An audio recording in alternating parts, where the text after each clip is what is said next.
প্রতিদিনের চিন্তা ও প্রার্থনা। 5ই সেপ্টেম্বর। দিনের প্রধান চিন্তা। যেজন আত্মজয়ী, তাহাকে কেহই পরাভূত করিতে পারে না। মুখস্থ করা যায়। বিষণ্ণ হইয়া ভাবিলাম আমি, হারাইয়াছি মোর জীবনের অনেক সুযোগ। আহা, তুমি প্রভু, ক্ষমাশীল স্বর্গের দেবতা, ডাকিলে আমারে আবার করিতে গান তোমারই সম্মুখে। ভরিল হৃদয়ে আমার হর্ষ পুলকে। কি অদ্ভুত এই মনের চেতনা! জানিত না সে যে তোমারই কণ্ঠস্বর গাহিল আমার গান, তোমারই সঙ্গীত আবার রাখিল তাহার সুর আর তাল। উপদেশ।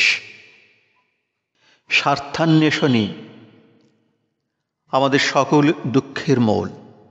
স্বার্থপরতায় আমাদের অস্থির ও স্বার্থ সিদ্ধি লাভে চিন্তাশীল করে। সেজন্য সত্যই ভগবান, যে নানা রকম বিপত্তি ও প্রতিকূল অবস্থার মধ্যেও নিজে স্থির হইয়া থাকিতে পারে, সে সত্যই নিজের এবং অন্যের উপকার করে। সেজন্য সকলের সম্বল। সুষ্ঠুভাবে জীবনযাপন করিতে শিখিয়ায় আমরা স্থিরতা রক্ষা করি।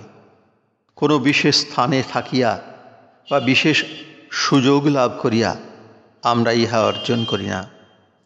বাহ্যিক অবস্থা যদিও আমাদের সাহায্য করে, তবু নিজেরা যদি স্থিরতার অনুশীলন না করি, তবে অনেক সময় সুযোগ সামনে আসিলেও আমরা স্থির হইয়া থাকিতে পারি না।